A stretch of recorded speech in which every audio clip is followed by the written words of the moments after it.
Welcome to a very special edition of First Take as we honor America's heroes. I'm Molly Karam, and we're at Westover Air Reserve Base in Chicopee, Massachusetts. Of course, Skip and Stephen A.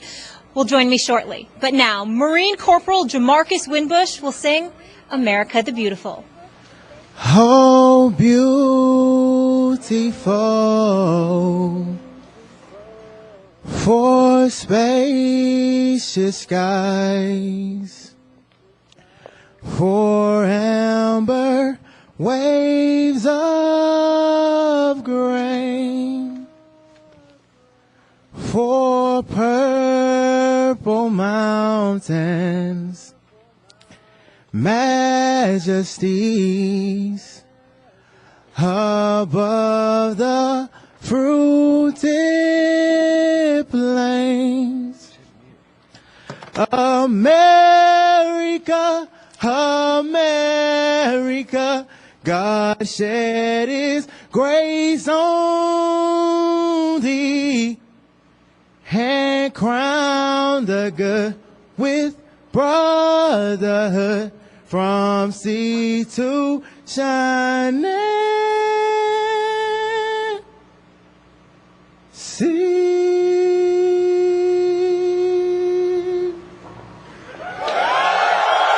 First Take is coming in from Westover Air Reserve Base in Chicopee, Massachusetts, and we're saluting America's heroes. And now, please welcome Skip Bayless.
In Chicopee, Massachusetts, and you can hear America's true heroes are here with us, and we are so honored to be here today. What an amazing crowd. Guys, this is incredible.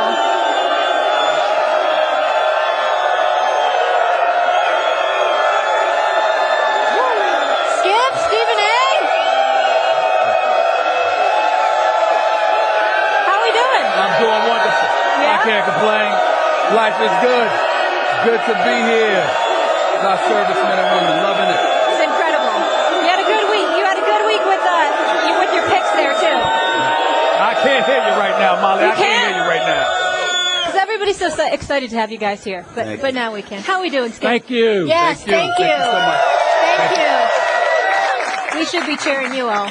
How we doing, guys? We're great. Oh, I'm fantastic. Yeah. What's up, man? You got gloves on. It's Yes, not I that do. cold out here. It's in the You're 30s. with this guy It's in the here. 30s. Come It's on. in the 30s. You know, it's all right. Plus, I didn't want to get my hands dirty from you today because I know you are. Because I know you upset. I know you upset. You had a rough night. So you got those eagle green gloves on? Is that right? Actually, they're gray. They're gray to go with the blazer. I don't think they match, It's but it's smooth. okay. It works for me. I'm warm. I have That's to all give that you props. You had a nice picks there this week. You know, it's all right. You did all right. So, you know, I only care about one pick. What? Okay.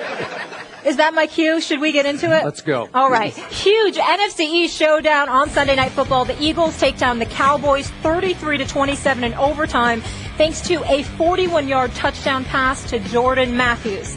Stephen A. Yes. Go. Well, listen. I don't think I will listen. I'm going to tune this out. Go ahead. Selective hearing. You know, I just want to let my brother from another mother, Skip Bayless, Oh, here we know. go. You know, I got love for you, bro. I'm here for you. Yeah. I mean, I know that it was tough watching Jordan Matthews skirt into the end zone like that, especially considering how the Cowboys started off the game. Des Bryant was just balling a 51-yard reception. You know, in the first quarter, they got out to a 7-0 lead. Cole Beasley doing what he did. What did he have? 9 receptions for 112 yards. He was absolutely spectacular. Had 2 touchdown passes. Matt Castle actually looked good until Jordan Hicks with the interception and the 61-yard touchdown return, a pick 6 yet again. Here's what it comes down to.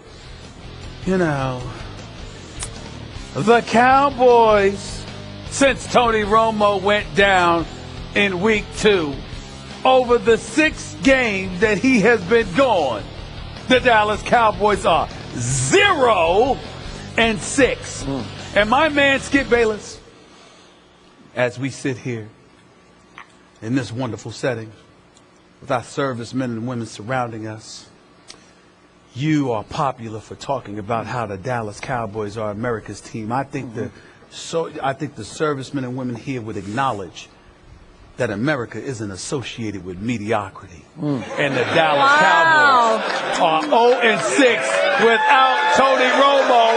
They are 2-6 on the season, and they are the walking epitome of mediocrity, which is to be kind. In the end, at the moment in time, your Dallas Cowboys, they don't stink. It's just that their record does. And their record is all that matters. The floor is yours, Skip Bayless. Take it away while I fix my earpiece. Molly, that's all of this topic. Next topic. I don't blame you. I do that too. Okay. I really and truly thought my Dallas Cowboys would win last night. And I told you that on Thursday and Friday on this show. And I was dead wrong about that. But at least I was loyal. At least I went down with the ship. Oh, Lord. And I'm proud of myself for sticking with it, even though I had to, you want to talk about excruciating? I had to watch the quarterback from the college I root for, Oklahoma, Sam Bradford, throw the winning touchdown pass in overtime to a receiver from my alma mater, Vanderbilt, Jordan Matthews. That's how bad that was at the end of that game for me. It stung. But here's the point. Do you realize 5 of those 6 times that you talk about, those 6 losses, Yes. I had to watch my team play just well enough to lose excruciatingly. Now, the one game out of those 6 they really had no chance against was the New England Patriots. They had no chance. Go Patriots. Way to go. Way to go. I see what you did there, Stephen A. I see what he did. Thank you. Thank you. Now we've got it on the right topic. You're right? not Tom Brady's biggest fan here today. Yeah, I am Tom Brady's biggest fan, and we're about to get to Tom Brady. Yes. But other than the Patriots-Cowboys game, you realize that 5 times I was forced to stomach the painful truth. The bottom line again last night, my Cowboys just aren't good enough to win without the guy who should have been MVP, I thought, last year, Tony Romo, throwing to a Des Bryant who obviously is not completely healthy. He played with his guts last night. He could not play with that injured foot because it was painful to watch Des Bryant try to separate from DBs that he could not run by. He still cannot run. He looks about 75% to me, and he just went out there and on guts alone, he ripped one out of the air for a touchdown and kept them alive in that game. I agree with you. Matt Castle actually mostly played better than Sam Bradford. Or as I used to call him, Sam Badford. I'm not going to call him that today because he was pretty good last night. You dropped the R. But I will. But as you point out, Stephen A., if you're playing a good team, even at home, you can't throw a pick 6. You're going to lose that game. And that was pretty much the difference in the end of that game was the pick 6 that he threw. And Matt Sandcastle, as I called him last night, because he's like a sandcastle. He's good for one of those a game. So you're not going to win with that. I thought Darren McFadden was really good last night with 129 yards rushing. Talk about balling out. But guess what? DeMarco Murray got his revenge, coming back to Jerry's house, the guy who ran him out of town, Jerry Jones, because DeMarco made all the key plays in the game. The key run and especially a couple of key catches that really hurt his former team, the Dallas Cowboys. Yes. And I must say, that I thought, in general, the Eagles' offensive line was better than what I consider the best offensive line in football, my Cowboys' offensive line. And the Eagles' defensive line definitely played better than my defensive line. So my defense, once again, even though it held Sam Bradford to 3 out of 13 on third down, it forced 0 turnovers. You can't win that way. They forced 4 turnovers the whole year. You're not going to win a game if you can't make a play. And without Orlando Scandrick, their best defensive player out there in the secondary, they have no playmakers. Right. So I'm like pleading on Twitter, just make one little play, just one. Yeah. It'll turn the game around. Yeah, and they cannot make one little play, not one measly play. A play, the play, any play, they're not going to make it. Right, so in the end, they hang in, they force overtime against a decent team, and then what happened? They lost the coin flip because the Philly called tails, and it was tails. It always comes up heads, but it came up tails. And as soon as the kid called tails and it came up tails, I said, I'm done. I'm cooked because they're just going to go score. And they did, and I had to sit there all night long and get my guts ripped out one last time. So I'm not giving up. I'm not jumping off this bandwagon. They're nearly dead, but not quite, because they are in the NFC least, and they're still semi-afloat. No team has ever come from 2-6 to make the playoffs ever. They are now 2-6. But I will remind you, RG3's rookie year, what happened? They were 3-6, the Washington Redskins, and they came all the way from 3-6 to win the division and make the playoffs. So maybe if my team can go down to Jameis Winston country and win that game as your Giants did barely yesterday. We won. That's all that matters. Thanks to Mike Evans' drops. How many balls did he get? I saw your Twitter timeline. I saw him drop at least 3. Okay, thank you very much. So you survived. Yeah. God bless. Way to go. You got control of the division for the moment, but it ain't over quite yet. Even at 2-6, I'm not going to give up. Keep hope alive. Well, keep hope alive. Keep hope alive. You know, you're not really seeing the big picture of what's transpiring here. So allow me to crystallize it for you. You know, Skip Bayless, when I religiously call the Dallas Cowboys the accident waiting to happen, please understand, let me remind our listeners, our viewers out here, what the deal is. When I talk about the Dallas Cowboys being the accident waiting to happen, I repeatedly state, oh, no, I'm not talking about blowouts. I'm not talking about foregone conclusions. I'm not talking about turning your TV off after the first quarter because they stink. No. What I'm talking about is them constantly teasing you. Right up until the moment you get all hype and your heart gets pumping. And you're like, let's go. We can do this. And then all of a sudden, bam, here they go. They just ruin everything for you. They mess up your evening. They mess up your week. They always mess up your holiday. This is what they do. And if you remember, when you picked them to go to the Super Bowl, Skip Bayless, what did I say to you? I said, in my perfect world, I don't want to lose the bet, so I didn't want them to go to the Super Bowl. But in my perfect world, whether it's the NFC Championship game or even a Super Bowl appearance, you got to lead. You're driving down. Everything looks beautiful. And then my dream scenario is an interception, return for a touchdown, and you lose the biggest game of your life. In other words, anything that the Dallas Cowboys can do to tease you is beautiful to me. This is what they do. This is who they are. They haven't won a Super Bowl in 20 years. They've got 3 playoff victories in 20 years. They tease better than anybody in the modern day era. Okay, they're professional teasers. That's what they are. This is what they do. And so it's just a beautiful, beautiful thing, because last night, once again, against an Eagles team that is superior at this moment in time and should have ran away with the game, the Dallas Cowboys were competitive. They nipped and tucked. They fought valiantly. And I sat up there and I said, this game going in overtime. This game going in overtime. And you were scared. I know you were scared. That's right. I was. Yeah. And then I imagine. But see, here's the problem. The only downside is I do like to sleep. And when they won the way that they won, it woke me up, because I imagined how miserable you were. And it just made me so happy. I was miserable. It just made me so happy it just made me so happy. And, you know, so it is what it is. Your Cowboys still have a chance, but it's slim. It's closing in on none. And obviously, Tony Romo's value has elevated exponentially, and he deserves a lot of credit for that. But in the end, He's not available yet, is he? No, not for 2 more weeks. Not November for 2 more 22nd. weeks. And by the way, when he comes back, he'll still be rusty. And even though Miami ain't that impressive, that still ain't going to stop Ndamukong Suh and those boys from hitting them. So we got to hope that collarbone's okay. You better hope that they lose next week so they're completely out of it before he comes back. This would be your worst nightmare if they creep back into a playoff spot. Right? No, you know what? They're not America's team. But I will tell you this. It is interesting when the Dallas Cowboys are interesting. I don't want them irrelevant like they are now. Yep. I'd like them to be a bit interesting. They might get interesting. They might. Yep. They might. Well, here's the bottom line. Then again, they that even probably you won't. have admitted several times on this show.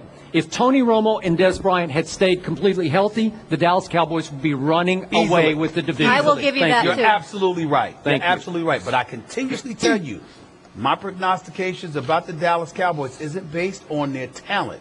I said something will go wrong because they're the Cowboys. And sure enough, it does repeatedly. Congratulations. Thank you. This is the Cowboys' longest losing streak since Troy Aikman was a rookie. Let's move on. I'm sorry, what year was that? I'm sorry. That was about 26 years ago. 1989. First year Jerry Jones took over. And then what happened in a couple of years? They won 3 out of 4 Super Bowls. Well, even Our encyclopedia. Even to my I left. rooted for them because I'm a Michael Irvin and Emmett Smith fan. So, I We mean, know you're a fan of a lot of things. We'll get to there your we go. teams later. There we go. The Packers have now lost 2 Touche, straight, Miss losing Connecticut. in Charlotte 37-29. Yeah, not in my home state anymore. Aaron Rodgers led a furious comeback but fell short. The Packers are now 6-2 and the Panthers are 8-0. Skip, what's your takeaway from this one? Stephen A. Smith, I want you to know, as your brother from another mother, I'm here for you today. I got you. I'm going to have your back on this one because we all know how painful this game was for you. Because as everyone here will now attest He's a and bad knew before, the bad man is no longer the bad man. The baddest man in the NFL is Tom Brady. Am I right? Thank Patriots you. country, love it. Thank you. Once again yesterday, the bad man was just simply bad. He looked ordinary to me. I actually started feeling sorry for Aaron Rodgers Not in the in this second game. So here's what happened. I'm going to give Aaron Rodgers one small break here. Obviously, the Green Bay defense has gone south the last 2 weeks. 2 weeks ago, it was #1 in the NFL in points allowed. And without Sam Shields in your secondary, not that they're your team, I know it's just your quarterback, but they're not very good. They're just bad. And certainly, when they allowed the 37th point of the game to Cam Newton and company with 9:22 left, 37-14 Carolina, a little fracas broke out on the sideline. And you had, obviously, to me, because they could get no pass rush on Cam Newton, all of a sudden, Clinton Dix is in the face of the great Julius Peppers, who's back in the face of and all of a sudden Raji gets in the middle of it, and they had a little thing that I don't think it was a big thing. It wasn't. And it actually inspired the defense to go right back out and force a 3-and-out. And then they intercepted Cam Newton, and suddenly Aaron Rodgers was put back in the enviable position of, hey, you score 8 points here and you force overtime. And all of a sudden, it's 4th and 4 at the 4-yard line. And what happened? Aaron Rodgers has gotten gun shy. We know he's been under a little more heat than usual this year. He has not handled it very well. He's gotten tentative. He's gotten deer in headlights. He started to flinch in the pocket. And he was the first to admit, I messed it up. I got scared because I saw something, meaning a pass rusher, instead of Randall Cobb breaking immediately open, and we see what happens with Tom Brady behind a makeshift offensive line. He's a quick read, he's pre-snap read, and boom, the ball is out. Aaron Rodgers can't get rid of the ball. He is brain locking under fire. He's looking for a rusher instead of the first open receiver. And he flat out did not see Randall Cobb for what even Aaron Rodgers admitted after the game. He was big about it. He stepped up to the mic and he said that was a pitch and catch touchdown that I should have thrown. And again, they would have had to go for 2 to force overtime. But that's what Aaron Rodgers has degenerated into this football season. Well, I agree with you. He hasn't looked like the bad man by any stretch of the imagination. We all know that in all seriousness. But I think you cut him some slack, number one, because I thought his second half performance, him bringing them back within a position to tie this game, I think that was admirable because they were getting blown out. Number two, I can't emphasize this enough.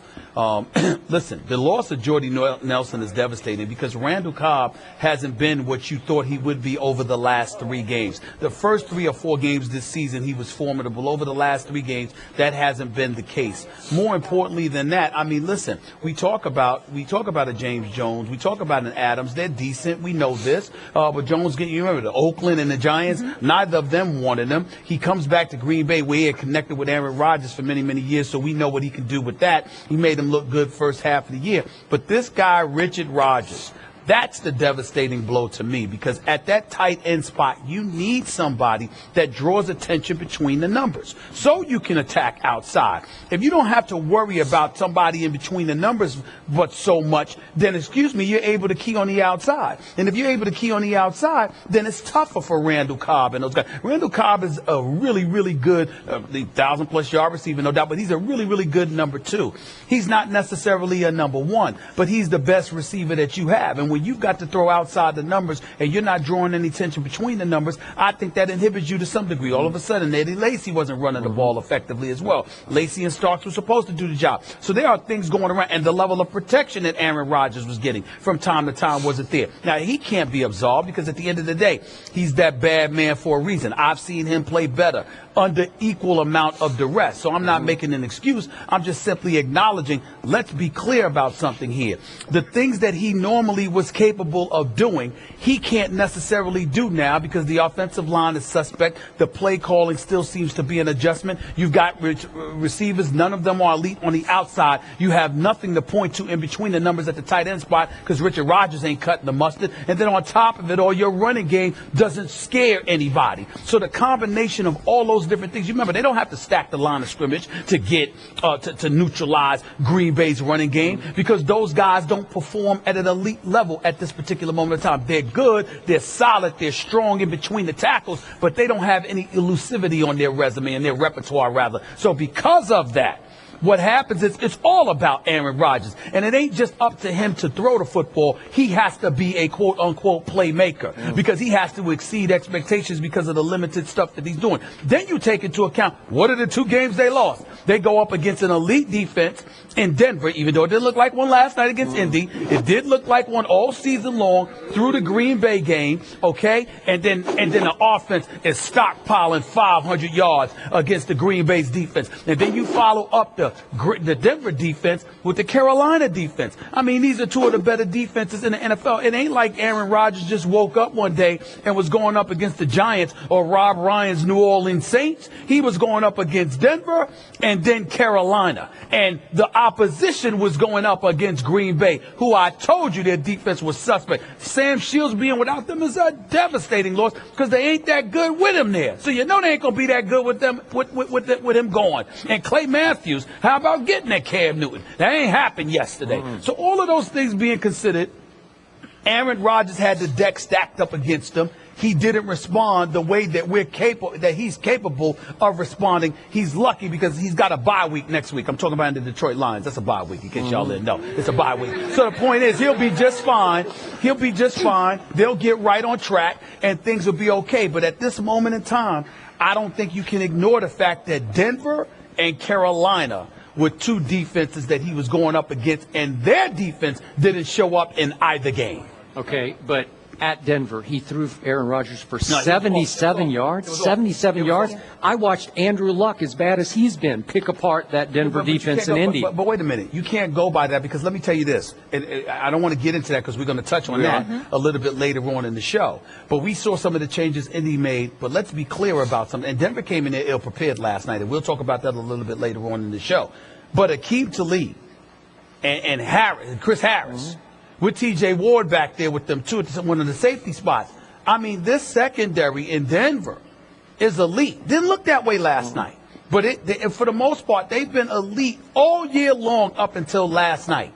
And Aaron Rodgers, I dare say he hasn't had a lot to work with. So I'm going to ask you this question. Sure. I asked you again last Thursday, I think it was. Yep. Is it possible we're seeing that Jordy Nelson made Aaron Rodgers more than vice versa? No, I don't think it is. I think that what happens is that Jordy Nelson helped make Randall Cobb. Jordy Nelson helped make whatever tight end was playing for them. Jordy Nelson helped Lacy run for over 1,000 yards because the combination of those, when you've got an elite deep threat receiver, it's just, I'll give you a perfect example, Skip. You and I, who do we talk about? We haven't seen him this year because he's not been healthy. Remember how we used to rave about Deshaun Jackson?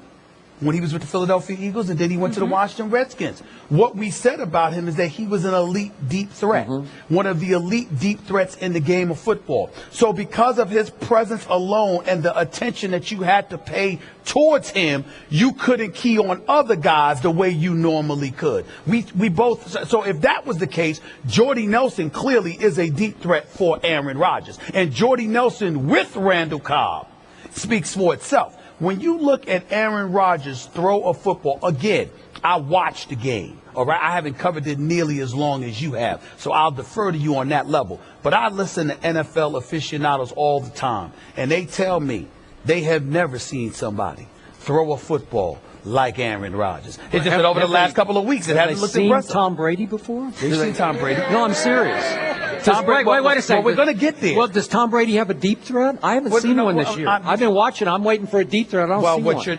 What you're doing is you're doing Molly's job because you don't want me to go to that subject yet. We're going to Tom Brady next, are we not? After commercial, are we not doing that? Or you want to bring it up now? Because we can go there now. I was enjoying it right now, actually. All right, now we can go there now. You want to go there now? Let's go there now. Yeah. Let's go. No, let's stay on topic. Okay? He's trying to sit up there and speed up the subject and change it. I'm ready just to go. pointing out we something. can go there. You're saying Aaron Rodgers doesn't have a deep threat to make all that. We're surrounded by these wonderful servicemen and women. You think that everybody here loves Tom Brady. We can discuss Tom Brady. Let's go. I don't know that anybody loves Tom Brady here, do they? We are in Massachusetts, but We can do that. We can do that. We can do that. I will acknowledge, he does look sharp in those suits when he's walking in the court. I think he looks sharp in the pocket. That's where I think he looks sharp. No, I'm just saying. Yeah. I'm just saying.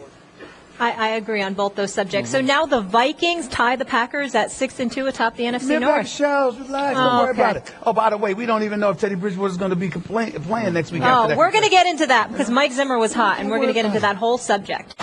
We are so honored to be here. Of course, we're in Patriots country, so most should be happy here that New England stays perfect. The score was lopsided early, defeating Washington 27-10. The Pats did suffer some losses, though. They lost half of Sebastian Vollmer from an already depleted offensive line and running back Dion Lewis on what appeared to be a serious knee injury. Skip, can the Pats still go undefeated if they lose Dion Lewis? I'm sorry, I couldn't Should hear I ask you that again? Did you ask a question? Yes. Oh, wow. Can the Pats still go undefeated if they lose Dion Lewis? I say yes, Stephen A., but obviously this will make it a little tougher. Dion Lewis is, or maybe I should say was, their Darren Sproles. He was the lightning, the newly found lightning to LeGarrette Blount's thunder. And you could say he was the icing to a great cake.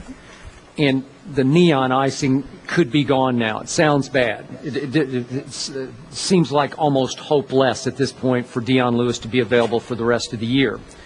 But the cake remains. And the cake just might be the greatest cake that's ever been baked because the cake is Tom Brady. And Some good cake. some pretty good cake. And the point about Tom Brady is he is on a mission to deflate every opponent he faces. He's trying to take it out on the NFL that tried to take it out on him, that tried to frame him, in his view, for Deflategate. And he was special again yesterday. He's playing at a level I don't think any quarterback has ever known before. I'm not saying he's the greatest quarterback ever because his resume is unfinished, but he's playing at a level I've never seen a quarterback play at. And he's doing that despite the fact that you realize his best offensive lineman, Nate Solder, is gone for the year. His second best offensive lineman, Sebastian Vollmer, knocked out yesterday with a head injury. We don't know how long he's going to be out. The third best offensive lineman, Marcus Cannon, didn't dress yesterday because he's still suffering with a foot injury. They are down to makeshift, inexperienced. It's by far the most inexperienced offensive line in the NFL. And Brady continues to operate at that same level because he's reading it, he's seeing it before the defense even knows what's happening. Mm-hmm. He's picking the right receiver pre-snap, and he's getting rid of the ball in a record rate, 2.5 seconds per play. Right.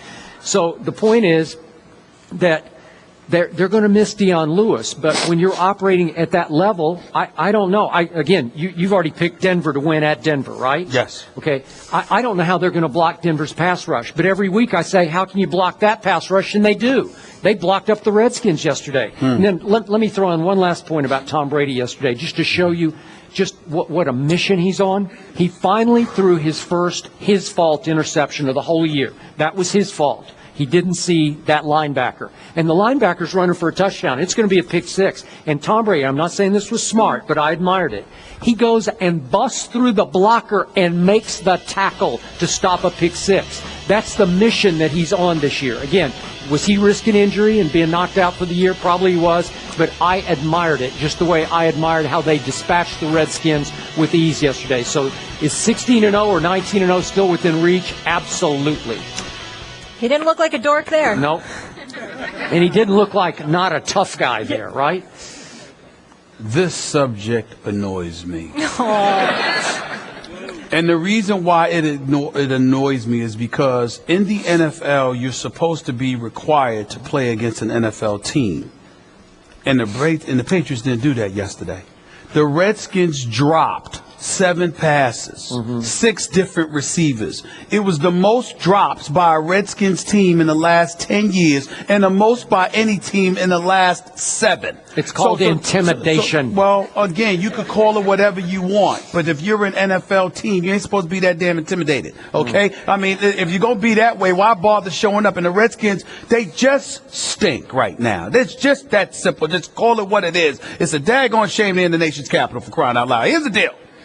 When you look at Tom Brady, 9 for 9 on screen passes. Well, what do you want, a cookie? I mean, the man is a great quarterback. We know it. He's a 4-time Super Bowl champion.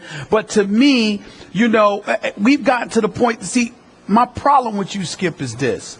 I understand what Bart Scott said. I understand what a couple of other people implied.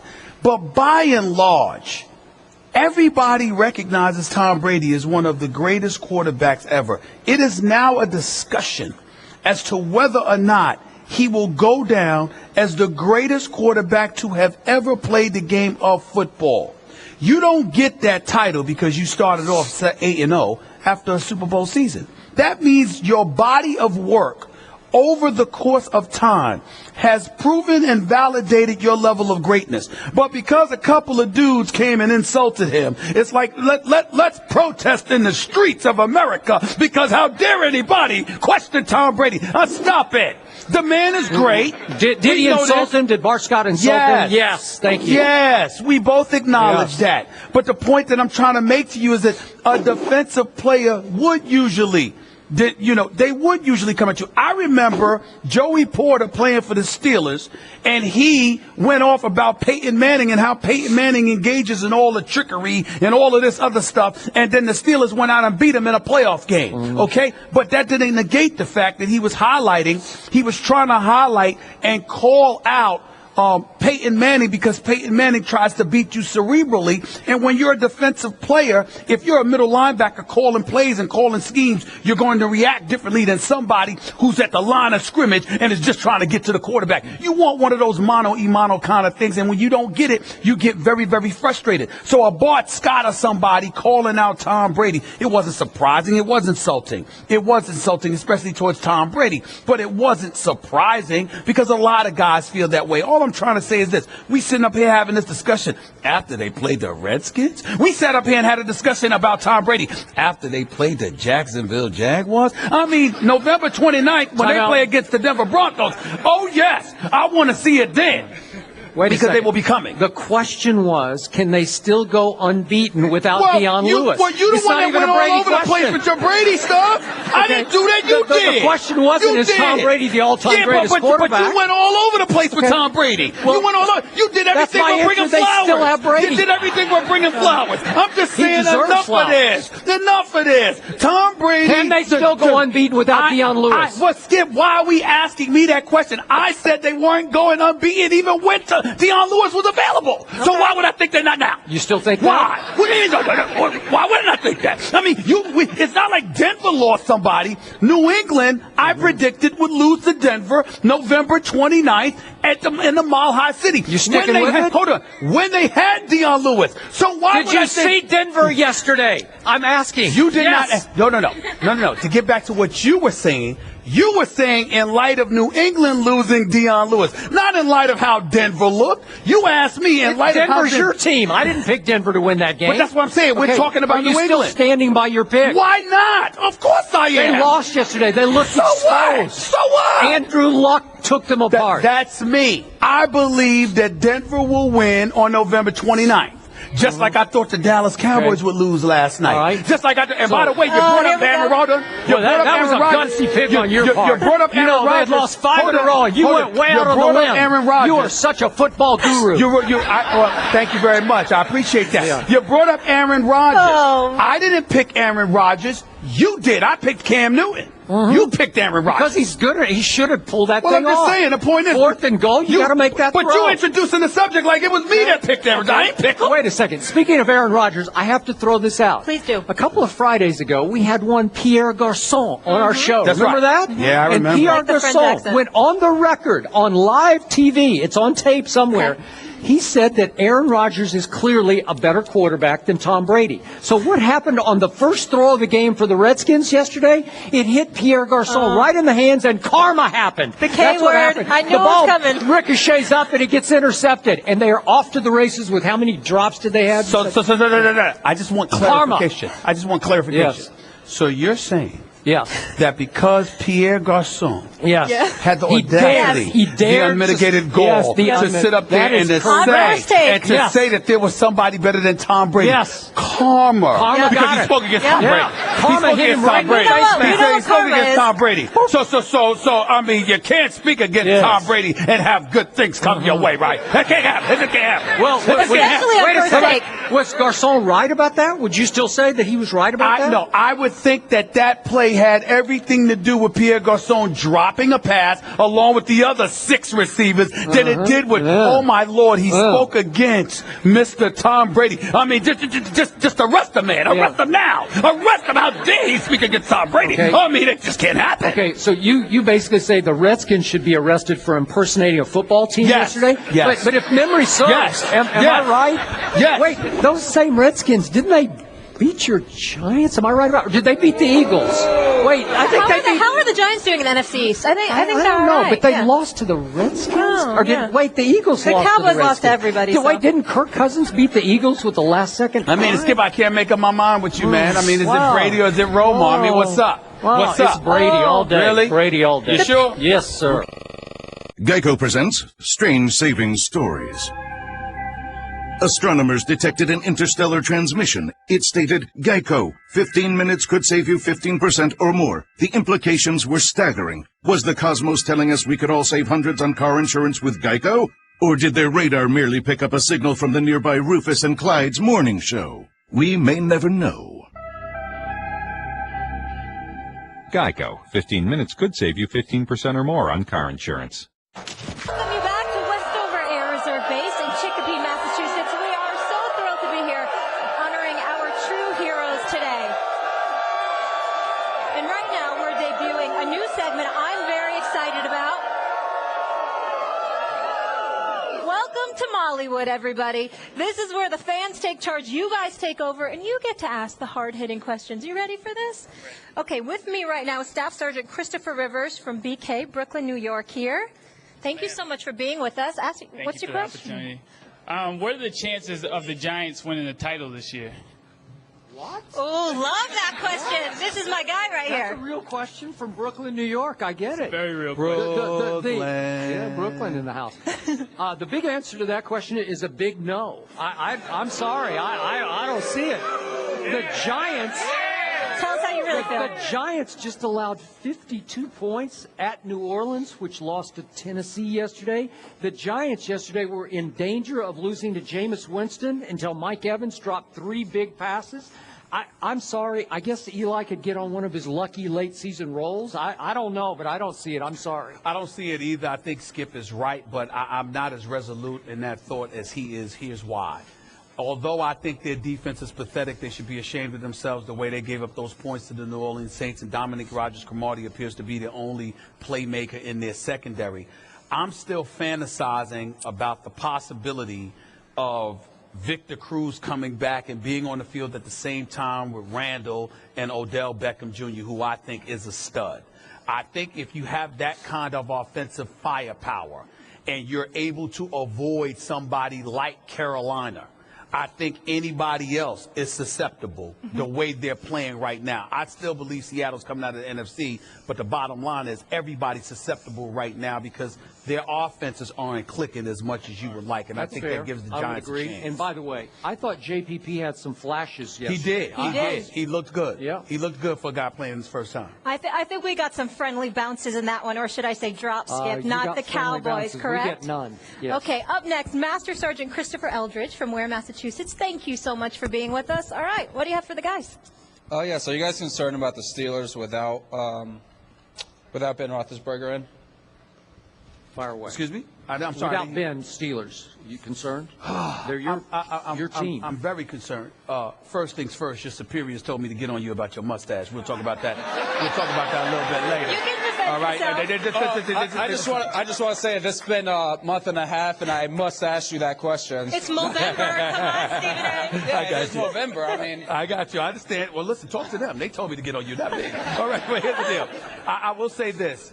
Big Ben Roethlisberger, the Steelers go where he takes them. D'Angelo Williams, to me, is a starting running back in the NFL. He just isn't better than Le'Veon Bell. Antonio Brown, Martavis Bryant, Marcus Wheaton, Heath Miller. These boys can play. They've got a high-powered offense. I have never been high on a Steelers defense. I don't care about the numbers. To me, they bend entirely too much, and they can be broken. To me, they should have lost that game yesterday, giving up 35 points to the Oakland Raiders, who I now respect. But the point is, Big Ben, he stirs that cup. He's that guy. And without him, you have to rely on Landry Jones. I'm like Skip with that. I ain't buying that. Not at all.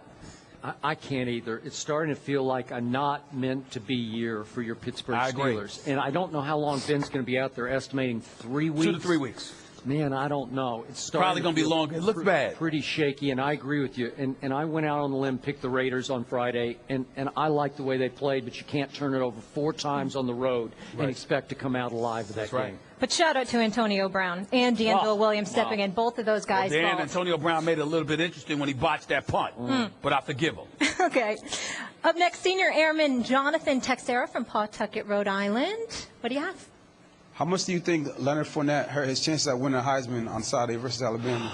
Man, you know, I said on Friday's show I didn't think Leonard could lose the Heisman on Saturday night, but when you go for a total of 31 yards on 19 tries and you get 16 of them late on one run, not very good. I'm afraid he did in his Heisman chances. The only thing he's got going for him is no one else has emerged as the candidate. Maybe Derrick Henry did on the same stage because that was a big-time performance. Well, Derrick Henry's been balling. That's number one. We were talking about Leonard Fournette. I kept mentioning Derrick Henry because he's a stud himself. I would tell you that Leonard Fournette, it appears like, like he hurt his chances. But I want to say I sincerely hope not. Here's why.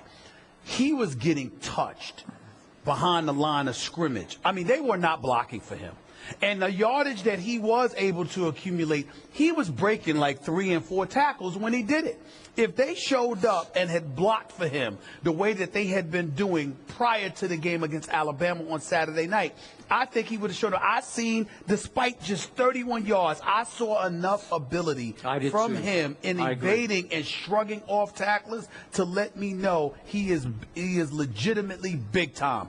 I think it's going to cost them because 31 yards against Alabama is 31 yards, especially when it probably costs you a spot out of the top 4 as well for the playoff system. But I hope it doesn't, because to me, his offensive line owes him an apology today. They did not show up for him. And Saturday by the way, night. I still believe Leonard Fournette will be the better NFL back, even Yes. than Derrick Henry will Yes. be as an NFL player. But on Leonard that stage, man. Leonard Fournette has the chance to be what we're seeing from Todd Gurley right now in St. Louis in the NFL. I'll buy that. Stephen A., before we go to break, can Westover Air Reserve here get a Roll Tide? Oh, my, absolutely. Y'all ready? They need it in person. You know how I do it, right?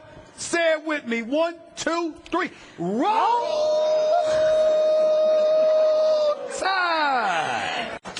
We're so thrilled to be here. I don't know if everyone heard me and I'm being redundant, but we truly are amongst America's heroes. And we have a great tweet here from friend of the show, Magic Johnson, I want to share with you guys. He wrote this: "It's very cool that First Take is broadcasting live from Westover Air Reserve Base to celebrate those who serve our country."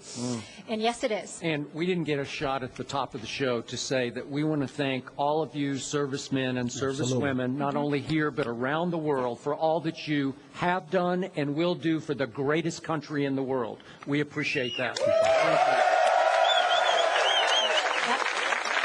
There's always something for me to add, but I can't say it any better than that. This is the first time for everything for Skip Bayless. He was perfect. Thank you so He was much for perfect. having us and all the hospitality. You ready to work, guys? Let's do it. How about those Colts? That offense getting back on track. And new offensive coordinator Rob Shazinski's first game as offensive coordinator, taking down Peyton in the house that he built, 27-24. Stephen A., what did luck prove against number 18, Peyton Manning? This saddens me to say this.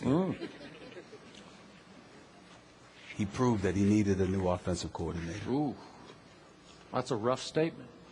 I feel bad because I like Pep Hamilton So a do lot, I. who was unceremoniously relieved of his duties last week.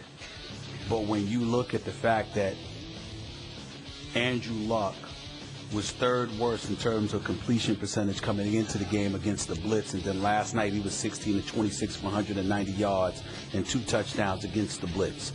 When you see the quickness with which he was able to get rid of the football yesterday, when he wasn't standing in a pocket like a sacrificial lamb forced to try and make plays, when he wasn't being asked to do so much and he was able to get rid of the ball so quickly, you literally found yourself saying 2 things. There's some exceptional play calling going on here, at least in the first half. And number 2, and more importantly, how the hell was this not happening all of this time leading up to these games? It seems to be a relatively simple thing when you consider the fact that coming into this season, Andrew Luck had been sacked 100 times over his career in the first 3 years, that he had been touched about 71 additional times. That's 171 times minimum he was hit coming into this season. And yet still, you had him back there holding the football for 4, 5, 6 seconds at a time, and you had this guy Shazinski getting rid of the ball in 2 to 3 seconds. I hate to say it, but that's coaching. That's coaching. And so, who's responsible for coaching on the offensive side of the ball? Now, I don't want to just put it on Pep Hamilton. I got to put it to some degree on Pagano, because Pagano is the head coach, even though he always wanted Shazinski. He was the head coach who had the power to usurp the authority of Pep Hamilton, and you sat back and allowed all of that to happen over the last year. Now, in defense of Pep Hamilton, let's be clear. They went to the divisional playoff game the last 2 years and then the AFC championship game last year. So it's not like the man didn't know what he was doing, and it's not like he hasn't done something right. I'm just answering the direct question as to what entered my mind yesterday as I watched this team against this defense for the Denver Broncos. I couldn't believe how quickly Andrew Luck got rid of the football. I couldn't believe he didn't throw 1 interception. I couldn't believe he was just sacked once. And then I looked and I went back and I watched how quickly he was getting rid of the ball, and I saw the play calling. Certainly they were assisted by the complete absence of a running game on the part of Denver, who went away from everything that worked for them, especially against the 28th ranked defense against the rush. Why would you stop running the damn football? Makes no sense whatsoever.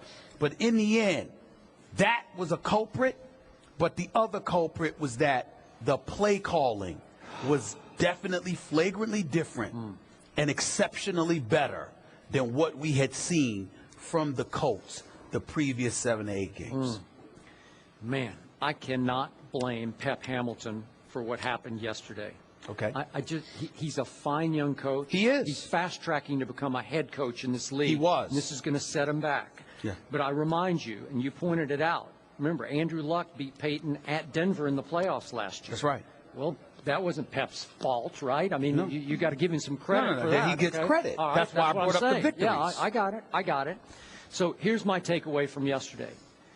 I don't know why this happens, but Andrew Luck plays great against Peyton Manning and not so great against everybody else. Inspired?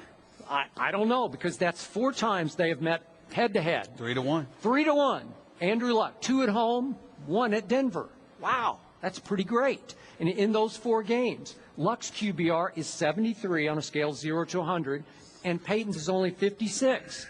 But over the last 4 years, in their head-to-head battles since Peyton got kicked out of Indy and they drafted Luck, in those 4 years, Peyton has led the NFL in QBR, while Andrew Luck's QBR has fallen each year, all 4 years, all the way down to 30th in the NFL going into yesterday's game. Right. And what happened yesterday? Peyton played okay yesterday. He played pretty well, actually. They were both 21 of 36. Peyton threw for a few more yards, 281 to 252 for Luck. Both of them threw for 2 touchdowns. But to your point, Peyton threw 2 interceptions, and Andrew Luck, who's been a turnover machine, but once again this year, he was leading the NFL in turnovers going in, 0 turnovers yesterday. No interceptions, no lost fumbles. So I look at what happened and I say, what are you doing? Well, it's just he gets up for one guy. And after that, he has decent games against other quarterbacks too. But in the end, he's been mostly a disaster this year, except for one game against Peyton Manning. I'm sorry, I can't blame that on Pep Hamilton. I think I credit to that Andrew Luck loves to play against Peyton Manning, and I think Peyton feels a little pressure when he plays against Andrew Luck. I think clarification needs to be made here. I'm not blaming Pep Hamilton. The Colts did. They fired their offensive coordinator in the middle of the season. That just doesn't happen very often. It doesn't. And not only did you do that, but then you come back the very next week against one of the top-ranked defenses in all of football, and you look like a completely different offense. Skip, if Andrew Luck, if the same plays were being called, and it took the same amount of time to get rid of the football, and the same things were transpiring, you'd have me. But when you quicken the pace, when you dip and dunk, when you get rid of the football inside of 3 seconds, when you do everything that you were not doing for the previous 8 games, how can I not look at the offensive coordinator they just fired? Now, if you want to sit there and say to me, it's Pagano, it's not Pep Hamilton, I'm all ears. But it had to be somebody, because Andrew Luck didn't do that on his own. Somebody was telling him, 3-step drop. Go through your reads and progressions, do this, and that before you get rid of the daggone football. Somebody was telling him to do that, because when he was asked to do something differently, he didn't have a single turnover. And all I'm saying to you is this. I looked at Andrew Luck, 21 of 36 for 252 yards. It ain't Tom Brady numbers, okay? I mean, it ain't nothing that knocks you out. We're celebrating the fact that he didn't turn over the football. They also rushed for 120 yards on 40 carries. So they had ball control. They were giving it. They were grinding it down, okay? And then Andrew Luck was relatively conservative in his approach. That's what happened, and that's what they did. To build his confidence, to cut down on the turnovers, that appeared to have worked. It is something that seems simple enough for Pep Hamilton to have exercised. Maybe it's not his fault, Skip. Maybe it's Pagano. And I have a problem. Me personally, I have a problem with Pep Hamilton being let go in the middle of the season, because talk about aspirations for becoming the head coach. If something could do irreparable harm to your reputation, it's getting fired in the middle of the season. If you let him go at the end of the season, well, we decided to move in a different direction. I decided to move on our merry way. We agreed to the parting of the ways. No, you leave 8 games into the season, your behind was fired. Okay? And that implies that it is your fault. Now, that's not me. That's Pagano and the Colts. And somebody may perhaps need to explain that other than myself. But based on what I was seeing yesterday, to answer your question, when I saw what I saw, I said, damn, it looks like they made the right move. Okay. How about instead of blaming Pep Hamilton, we blame a Denver defense for just not showing up? They had a big win against the bad man that is Aaron Rodgers, or used to be Aaron Rodgers, in Denver. And I don't think they took Andrew Luck and company very seriously yesterday. That's fair. They just looked deadheaded. They looked out of it from the start, like a step slow, like they were going to mail this one in, and boy, they got nailed is what happened. Yeah. And it degenerated into such frustration that Aqib Talib at the end of the game is gouging an opponent in the eye and then getting tossed out of the game for berating a referee. It degenerated into that. Aqib Talib should be ashamed of himself because he's a veteran, he's a big-time baller, and to have Peyton Manning standing on the sideline with under 2 minutes left, knowing that he's aching to get back on the field and win this game, and you nullify that with a stupid, idiotic, brain-lock penalty by poking somebody in the eye, he should be ashamed of himself. Having said all of that, Indianapolis did jump out to a 17-0 lead. A special teams return to end the first half, ultimately changed the momentum. And then after that, the score was tied, not just once but twice. So I'm looking at it from the perspective that regardless of what Denver did, they were still in this position to win, and something the Indianapolis Colts did prevented that from happening, at least contributed to it. So all I'm saying is, you're right. You can look at it that way. I look at it from this perspective that they made a change at the offensive coordinator's position. It was flagrant that they did so. Then they went out and they played one of the best teams in football and they beat them. That is not, fair or not, that does not look good for Pep Hamilton. Go ahead. Can I caution one thing, though? Because I did this after Dan Campbell's first game with Miami, and I was like, oh, they look Thank great. you. Ryan Tannehill looks great. So this time I'm like, okay, pump the brakes. Let's see what happens. If they can keep it up. With all due respect, Molly, Skip, I don't have to pump the brakes. And the reason I don't have to pump the brakes is because the direct question was, what were your thoughts when you watched last night? I have to pump the brakes. That's what I was saying, because I was where you Molly were. can pump her. I have to pump the brakes. I'm talking about. I pump the gas, too. Remember this, y'all. We can pump the brakes all we want to.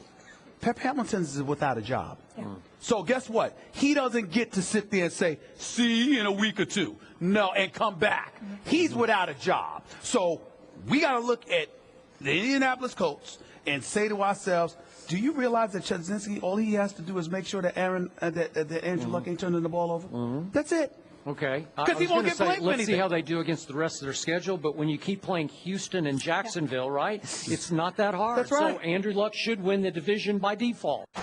The Greg Hardy story took a turn last week when Deadspin obtained and published police photos of Hardy's ex-girlfriend with bruises and abrasions. Cowboys owner Jerry Jones and coach Jason Garrett said Sunday they had not changed their views on Hardy in the wake of the photos' release. Eagles offensive tackle Lane Johnson and center Jason Kelsey were very outspoken after Philadelphia's 33-27 overtime win against Dallas. Johnson told the Philadelphia Daily News, quote, anytime I had a chance to put a little extra mustard on a block, I tried. He wasn't all that emotional in the game. I guess he is in other games. I don't know if the stuff got to him on the news, but he kind of seemed out of it a little bit. Although Hardy recorded the Cowboys' lone sack Sunday, he didn't do much else in the game, and Kelsey was happy about that, saying, I'm glad he didn't have a good day. It's a joke a guy like that is able to play this quickly. 3 people I have zero respect for in this world, people who hit women, who molest children, and rapists.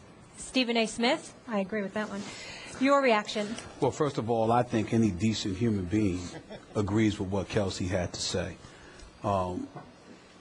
Greg Hardy should have been cut immediately. Now, obviously, for the purposes of this show, let's be very, very clear that my position has modified to some degree, but I want to make sure that I use this opportunity to clarify my statements from weeks ago.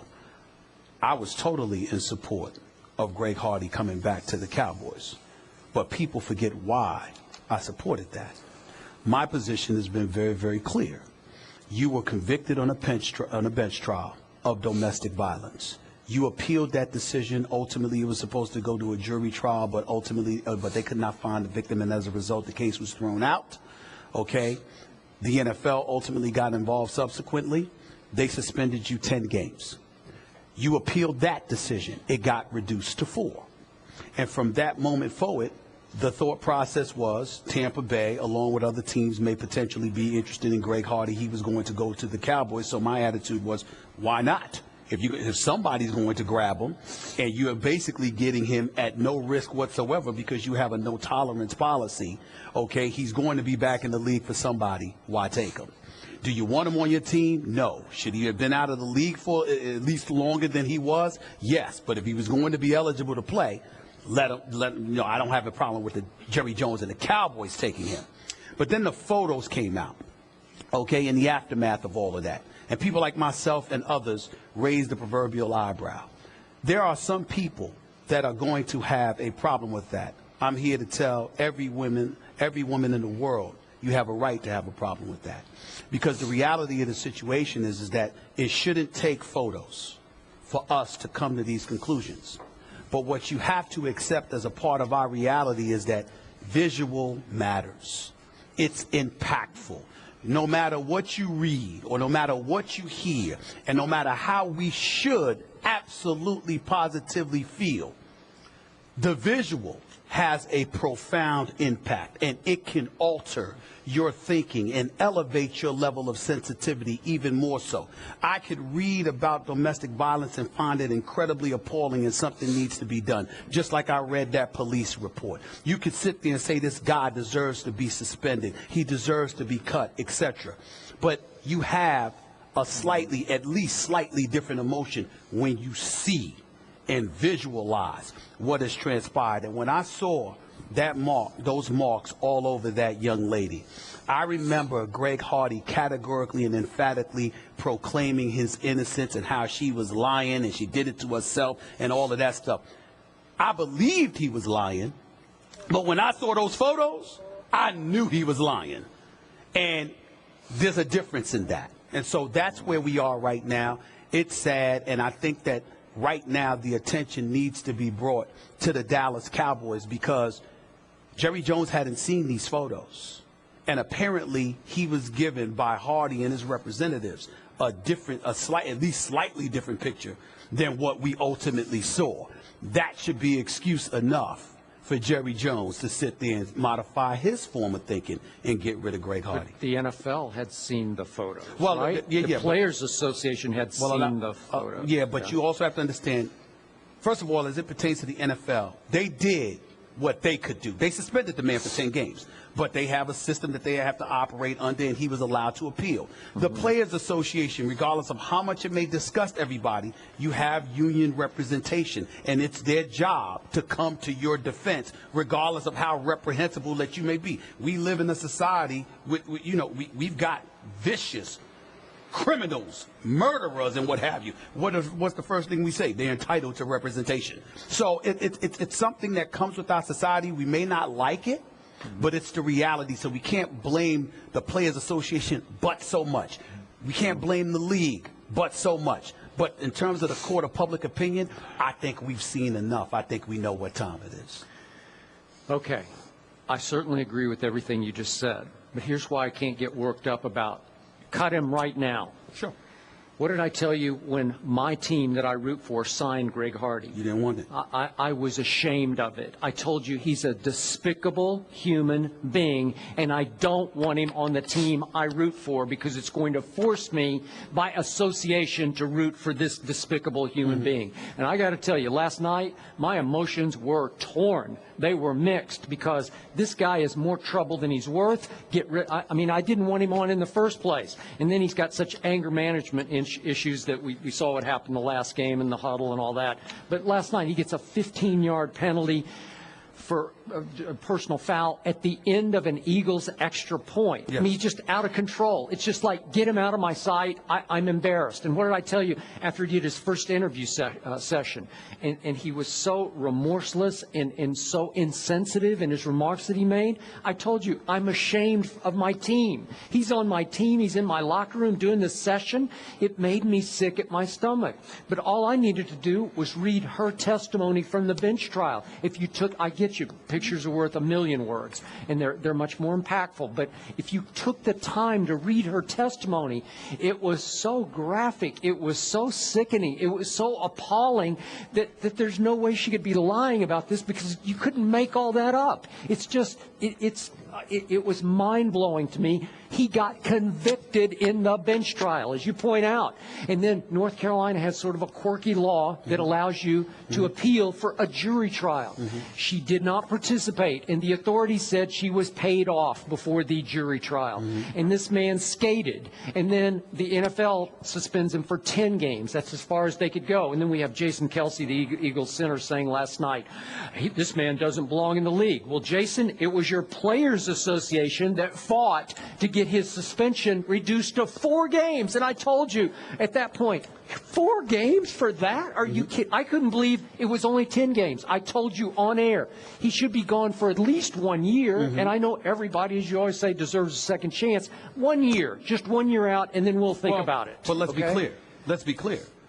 I never said he didn't deserve a year. Okay. Let's be clear. I never said that, you know what, he didn't deserve to be suspended. What I said was the Cowboys had acquired him after he was handed the 10-game suspension. So the point is, we spoke about Hardy in the aftermath of the Cowboys signing him, which ultimately was in the aftermath of him being approved to come back into the league after 10 games. Yeah. If we had the choice, there is nobody, particularly in the aftermath of Ray Rice, and to a far lesser degree, Adrian Peterson. After all of that went down, there isn't a soul alive with a speck of decency that would not have sat up there if we had the choice and said he needs to be gone for the year, especially since last year when he was on the commissioner's exempt list, he still got paid $13 million. So we're like, you didn't lose any money, so what did you lose? So in this particular age, you're going to just lose 10 games? That's ridiculous. But the decision was made. The courts got involved. The suspension was reduced from 10 games to 4 games. And so the debate was about whether or not Jerry Jones should take this eligible player for the NFL. He was. This eligible player for the NFL. They weren't breaking any rules to sign him. When other teams were expressing an interest. And I said, okay, you got him under a no-tolerance policy. That is what it is. But let's be clear. In the end, what it comes down to is this.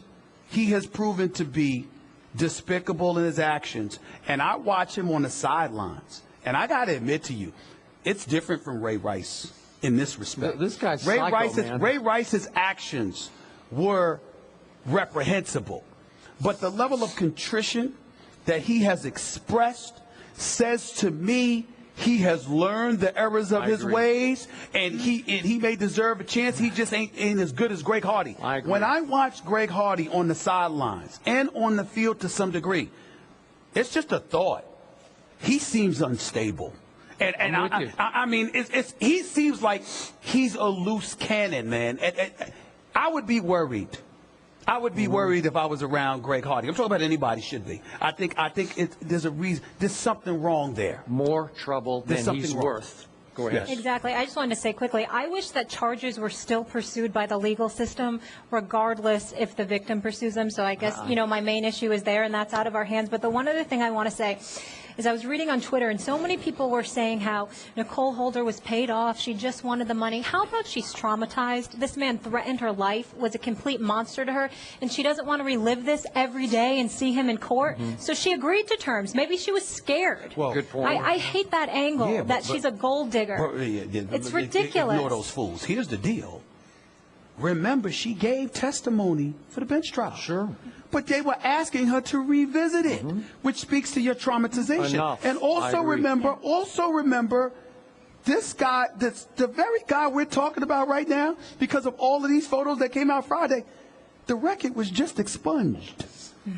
It's just expunged. So the legal system said, essentially, officially as of Friday, the legal system said it never happened. Yep, all the violent crimes It never done. happened. His record is expunged. And now, for Geico's edition of Stuff Found in Your Car, we go inside your side door pocket. Hello, yes, the crumpled receipt with gum in it. From your anniversary dinner, you sprang for expensive wine, your server was Beth. That dinner was a couple $100. Money you could get back if you switched to Geico and saved hundreds of dollars on your car insurance. I bet you'd save that receipt. Frame it even. But really, where did I go wrong? Was it the corkage fee? Geico. 15 minutes could save you 15% or more on car insurance. Visit geico.com today. Welcome back to Westover Air Reserve Base in Chicopee, Massachusetts, and welcome back into First Take.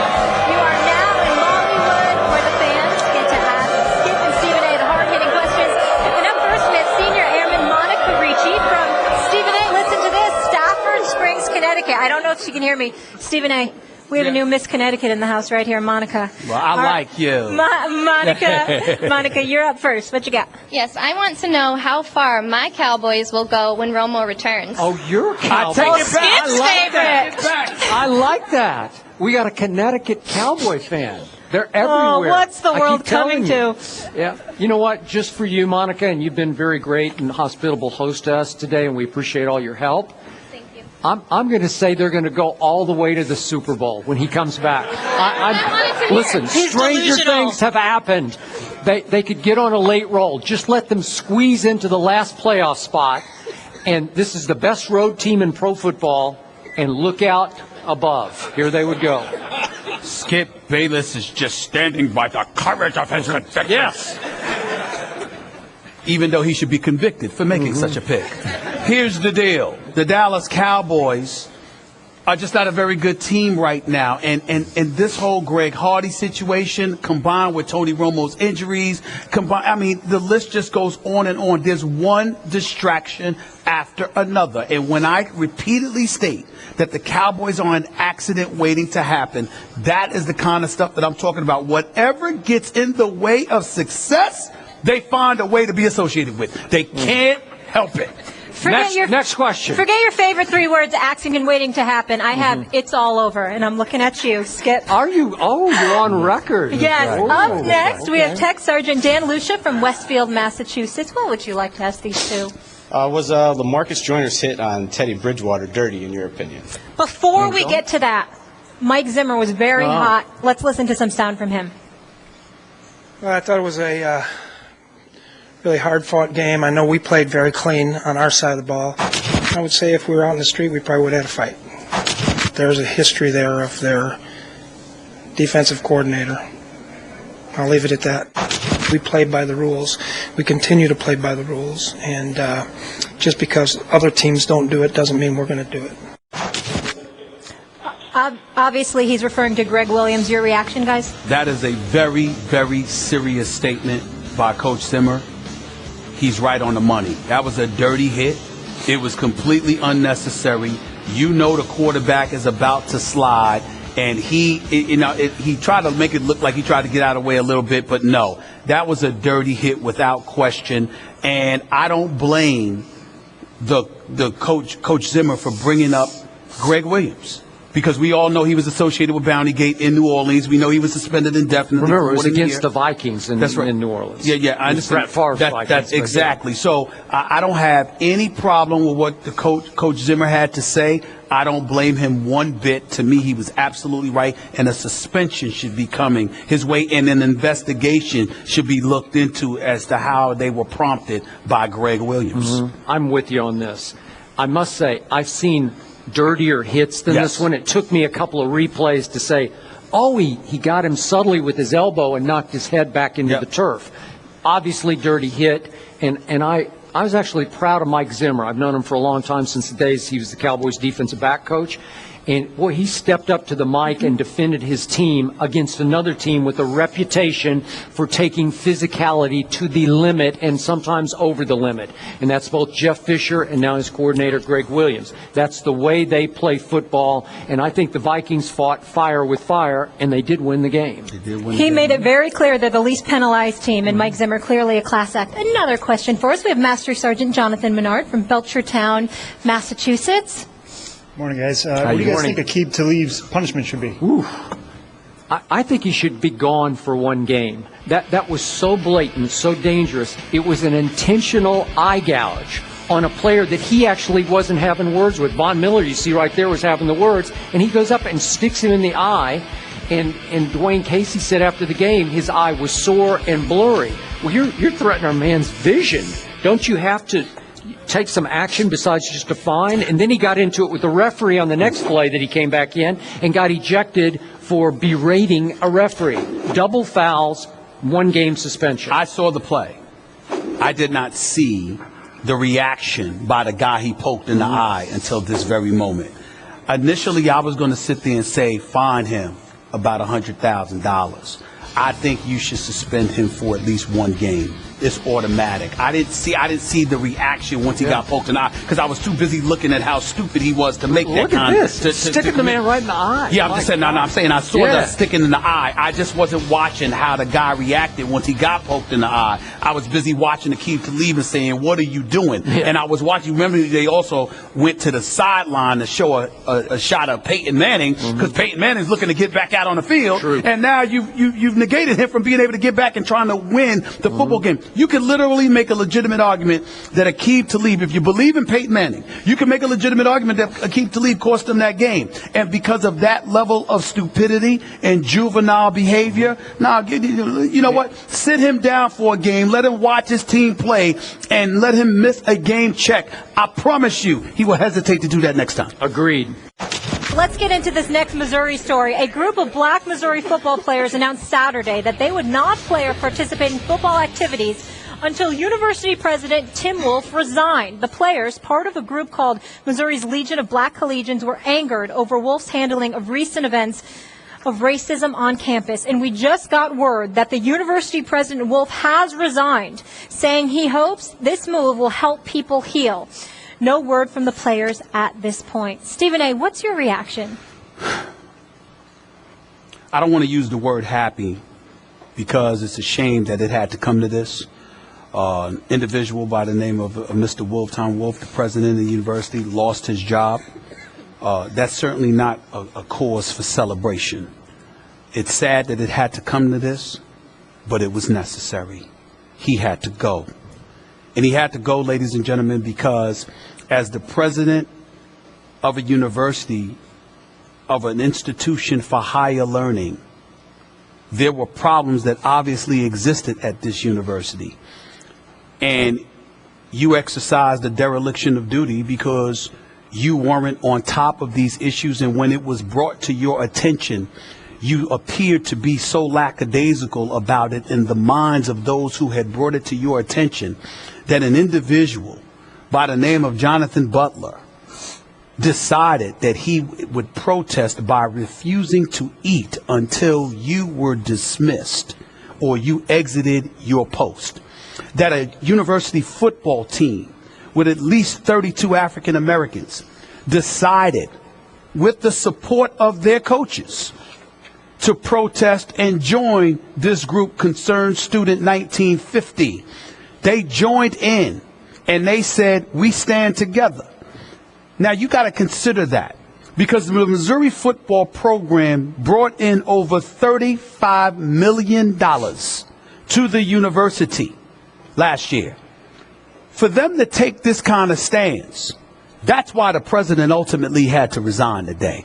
Because had it not been something like that, chances are he would have attributed it to a systemic issue that we obviously are concerned about, pay attention to, and we need to address. Let's look at his statement from just last week. He issued a statement here, Skip, and he said, this is last week, according to Tom Wolf, president, racism does exist at our university, and it is unacceptable.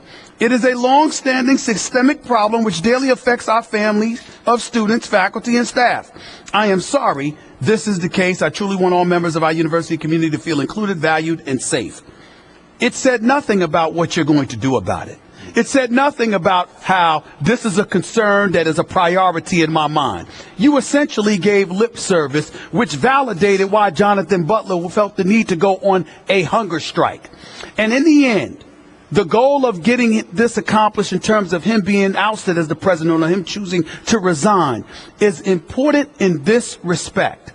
At the end of the day, you can't legislate what's in people's heart. People are going to feel what they feel.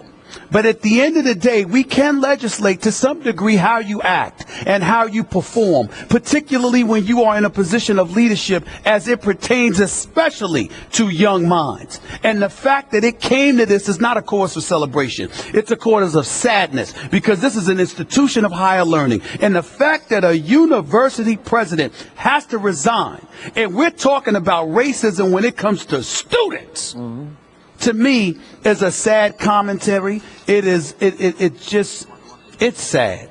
I'm just going to leave it at that, because if I go any further than that, I might go off.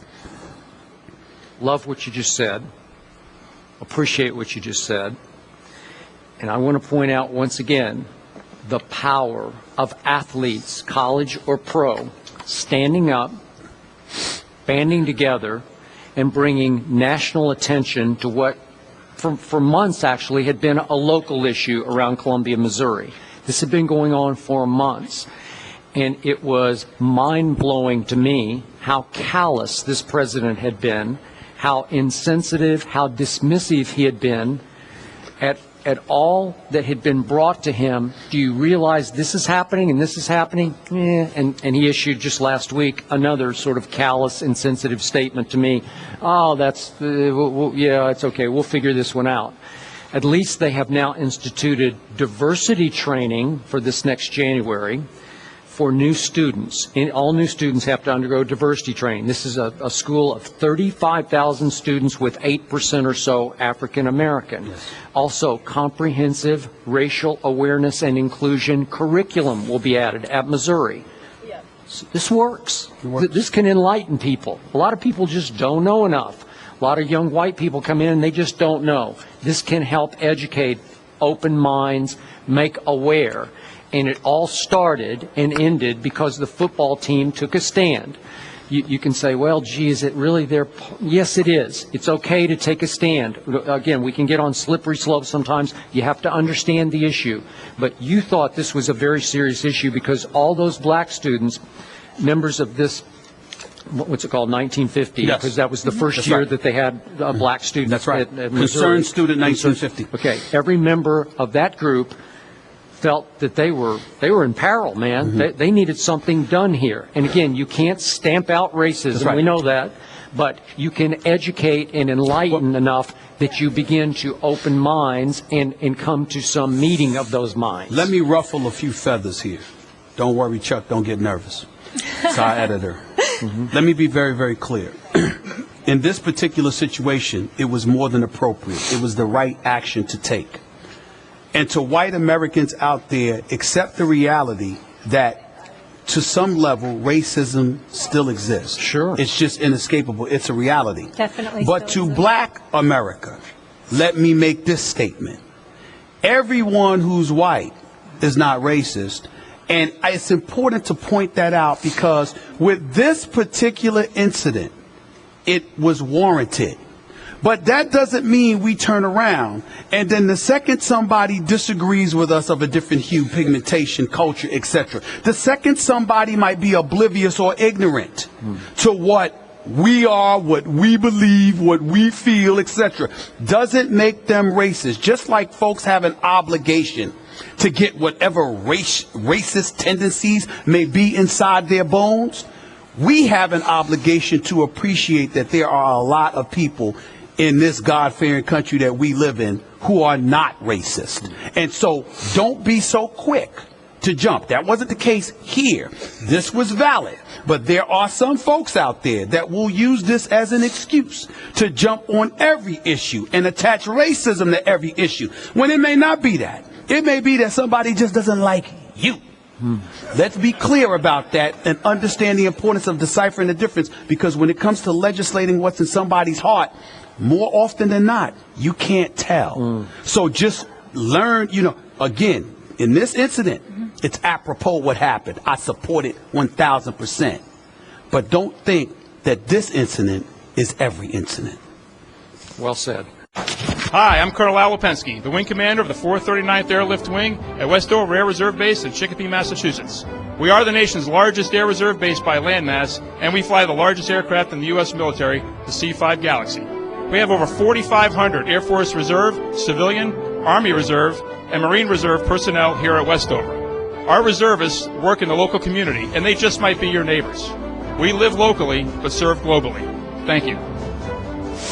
When we look at Aaron Rodgers, I challenge y'all. I know he'll say Tom Brady. Let's not argue because I don't feel like talking about Tom Brady today. I don't feel like talking about Aaron Rodgers today. I didn't talk about him every day. to... Tom Brady is the best team in pro football. If that's what we're doing, then I could easily say Aaron Rodgers. We'll do it. Tell me one quarterback, just one, in this league that's more talented than Aaron Rodgers. And I would still put Aaron Rodgers above Tom Brady. You're not going to get me to say that he's better than Aaron Rodgers. I still don't feel that way. I'm just telling you right now, this is one person that does not feel that way. You just heard it. Our time here at Westover Air Reserve Base is unfortunately coming to an end. But as you can see, since we're in Massachusetts, Patriots country here, I have one final question. Since we're in Patriots country, one final question. Yeah, you've had a rough show today, and I've got a parting gift for you. The baddest man is Tom Brady. Here it is. The baddest man is Tom Brady. Stephen A., are you ready to admit Brady is the best? Right now, Brady's the best. I'm just saying that I think Brady's got about 5 years left. I think Aaron Rodgers has about 10. We'll see in the end.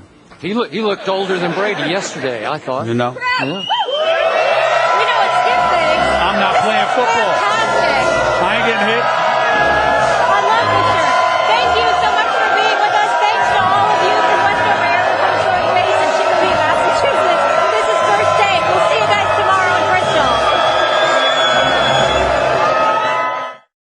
Hey gamers, before you drop your hard-earned cash on every new game you see, why not try games before you buy them at Redbox? Redbox has all the hottest titles, like NBA 2K16 and Call of Duty Black Ops 3 for just $3 a night. Download the app or visit redbox.com to find a Redbox near you.